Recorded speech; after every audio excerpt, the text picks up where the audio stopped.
Okay guys, this is a new video because I accidentally hit stop on the previous one. That was my bad.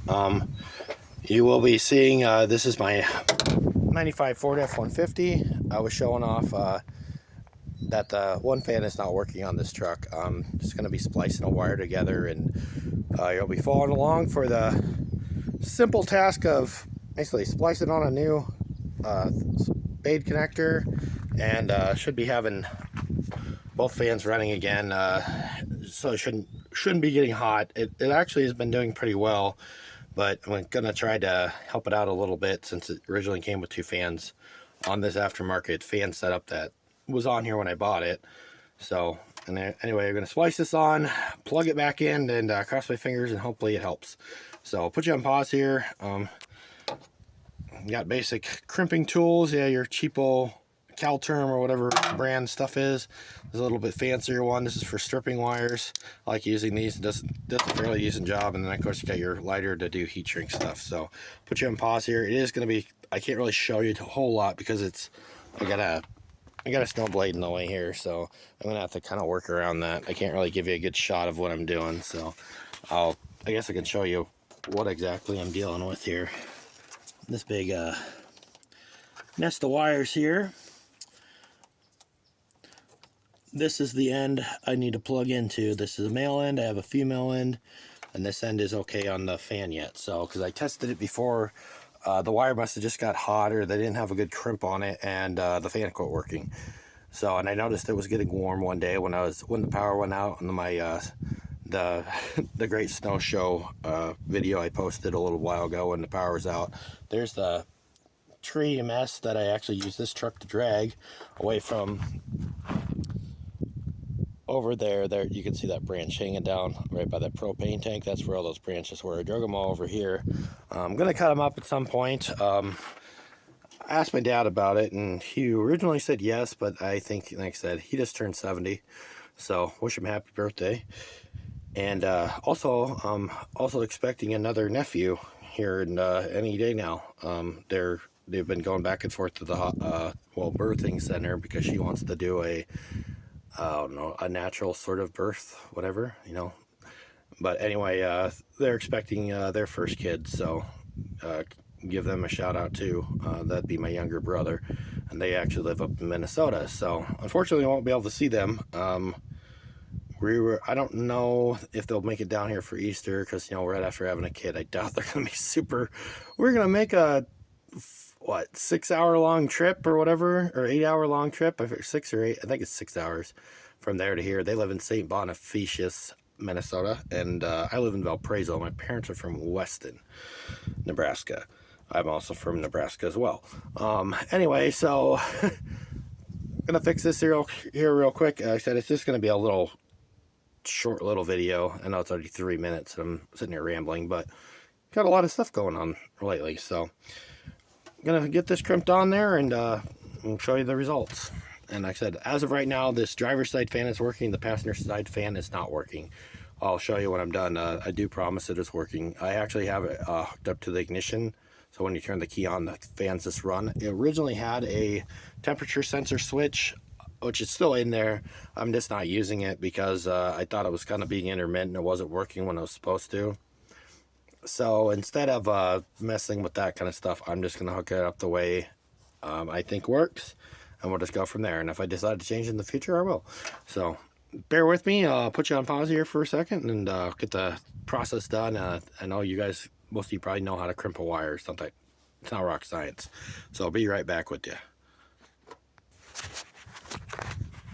We'll be around here. This is actually the part that came off. This is somehow still underneath the hood from forever ago.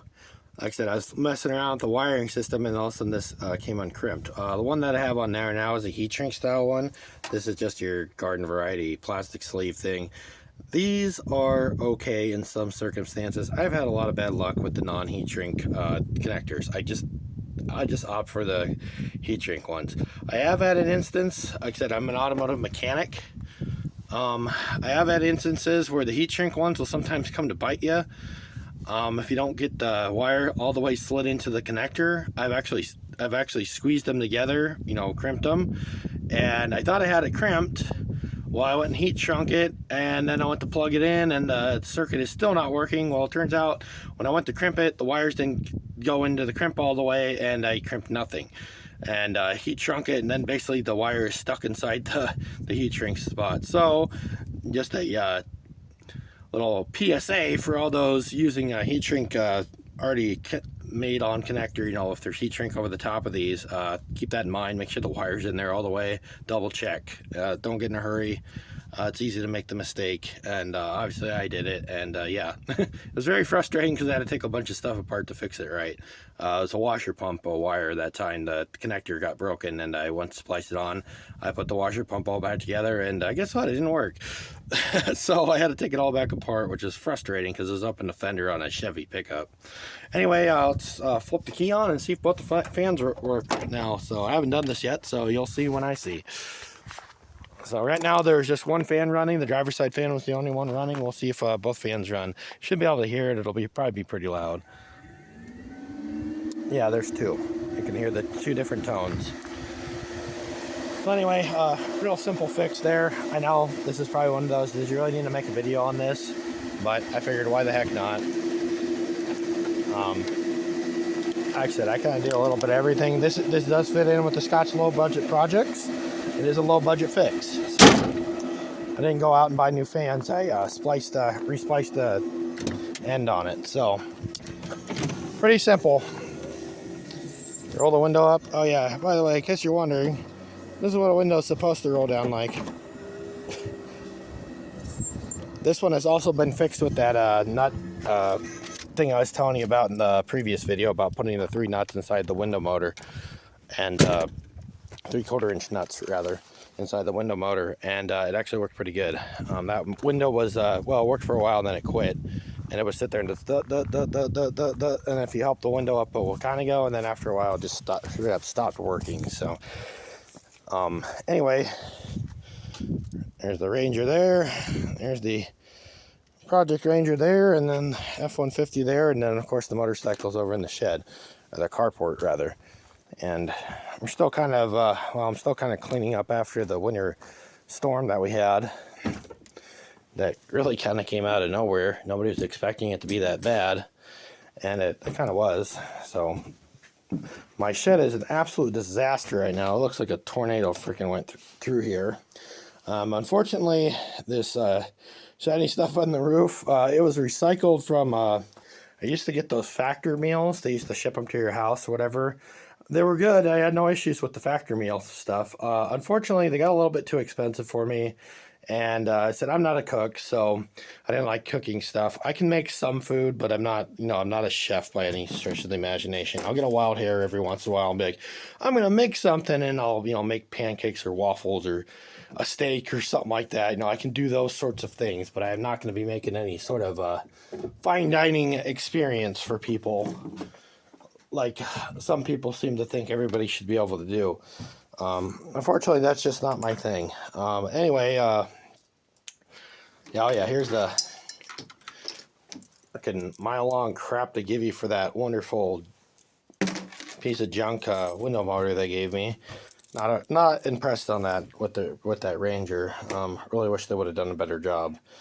I can't say I'm super impressed with that.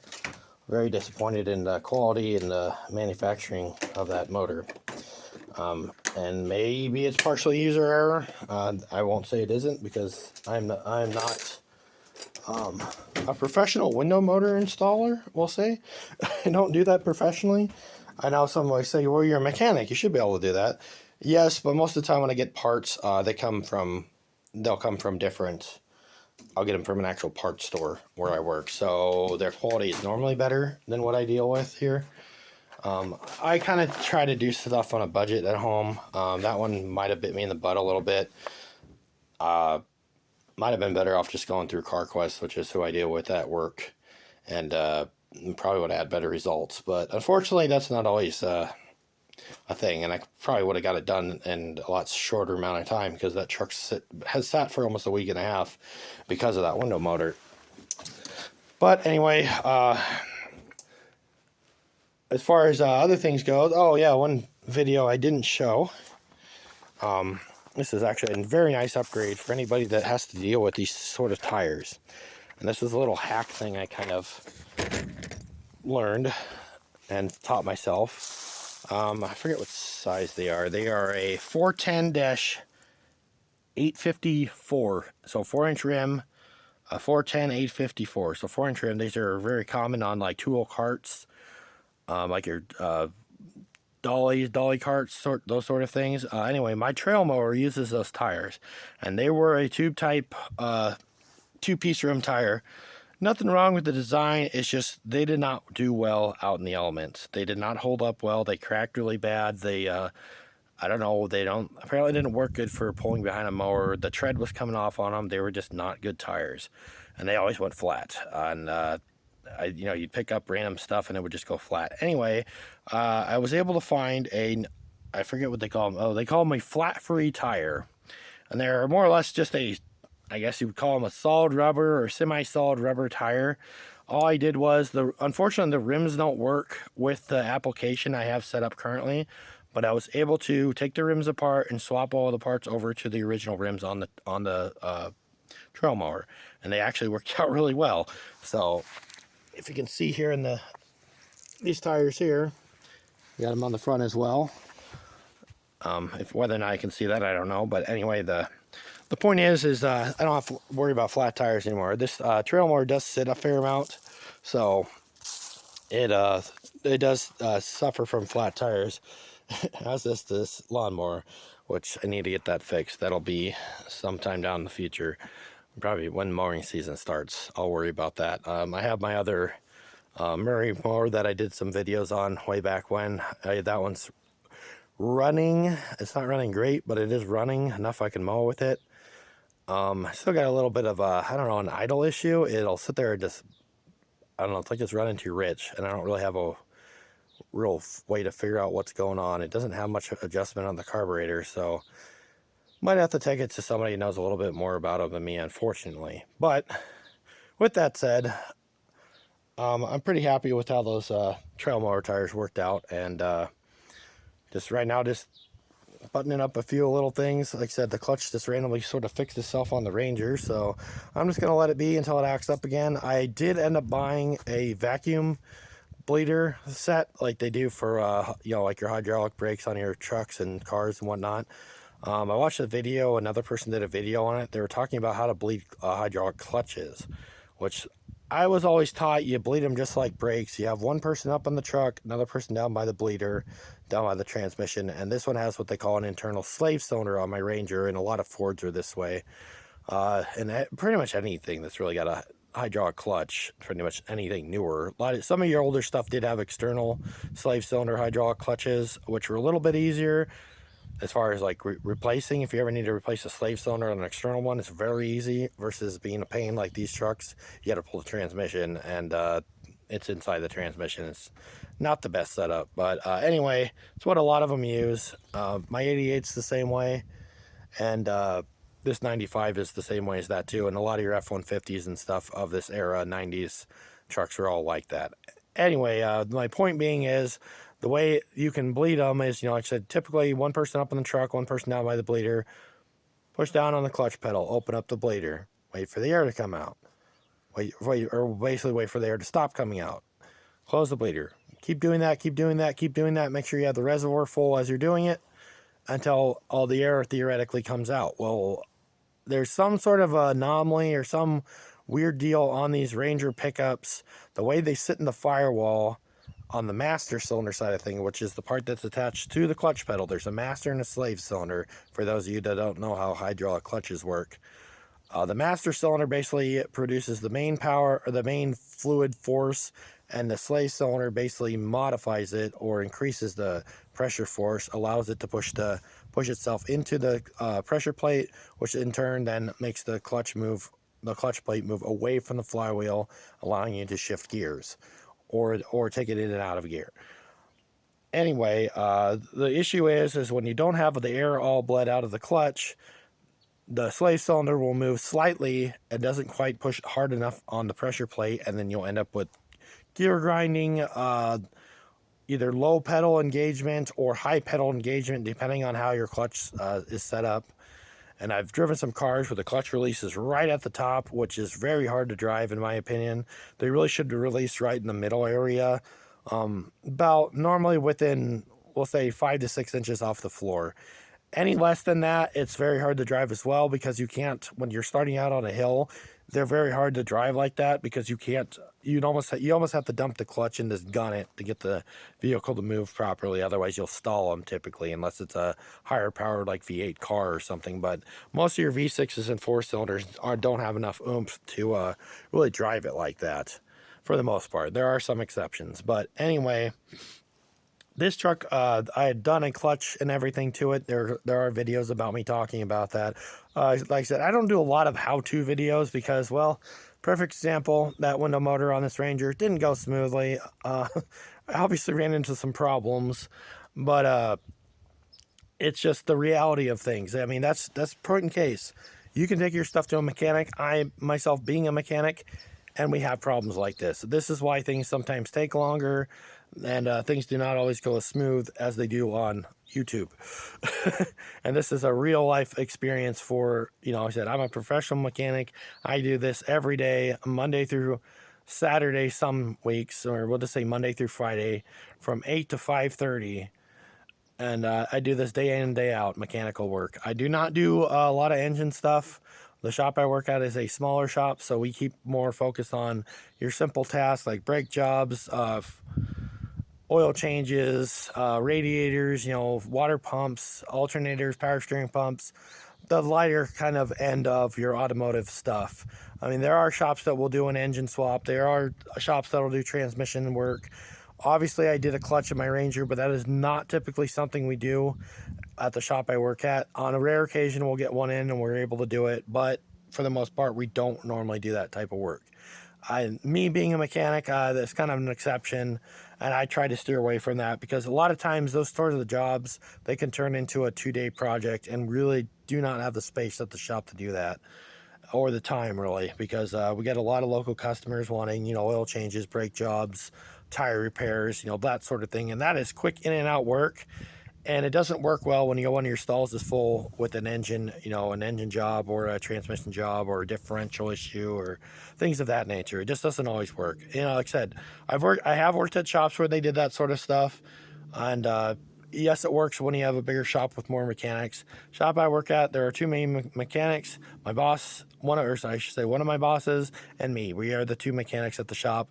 My other boss is actually an auto body guy. He knows some stuff about automotive things, obviously, being around it for as long as he has, but he is not a mechanic by trade. He went to school for automotive or auto body, so that's what he does. That's he's the guy you go to if you need body work. We'll just put it that way. If you want automotive work done, you'll talk to my boss or you talk to myself, depending on what it is. Anyway, guys, I know I'm off on my usual tangent rants like I always am, and I forget how many part video this is. It's going to be 1, 2, 3, maybe even 4 parts. Said, bear with me. Like I said, I just pull my phone out and shoot, and you get what you get, and don't throw a fit. So anyway, guys, thanks for watching. Like, comment, subscribe. Like I said, as always, hope you guys enjoy watching. We'll see you on the next one.